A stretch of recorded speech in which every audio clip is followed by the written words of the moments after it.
Yeah, Kyrie, an executive order by the president possibly impacting you and your wallet, and those tariffs set to come into play on China, Canada, and Mexico this Tuesday.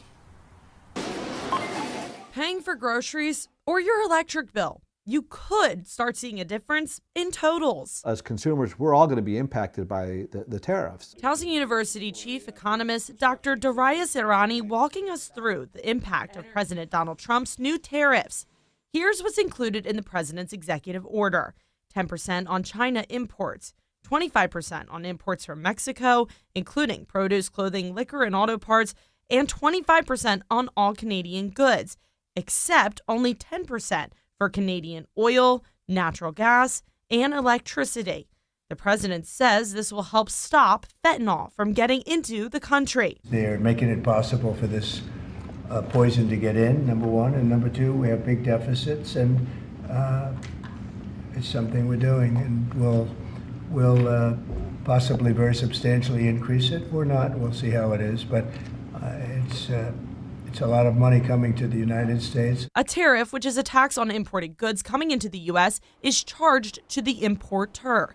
But Irani says the importer could pass that charge back on to the consumer. How much of that tariff household will play would depend on various factors.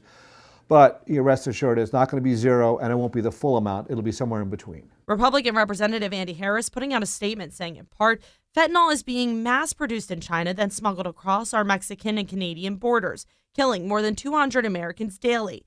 By effectively using tariffs until the crisis is alleviated, President Trump is keeping his promise to stop the flood of illegal drugs into our country and save the lives of Americans. Meanwhile, Democrat Representative Johnny Olszewski also responding to the tariffs with, quote, "Let's be clear, the Trump tariffs on the other countries are taxes on the American people. We can't afford this, and I'll be supporting efforts that roll back these ill-advised actions," end quote. Dr. Irani providing some examples of impacted products, including imported vehicles, oil or electricity, and produce, mentioning a lot of agricultural goods come from Canada. Tomatoes and those things. Now, the U.S. does produce tomatoes, obviously, in our farm backyard, so the consumers may not feel some of the impact of that tariff. Alternatively, producers of the tomatoes may say, well, it's an opportunity for me to raise prices.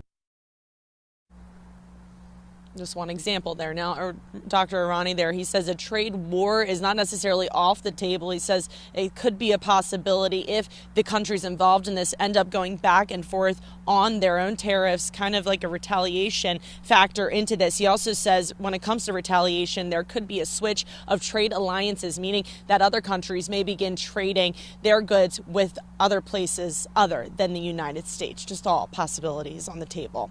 Live tonight, Tori Orgi, WBAL TV 11 News.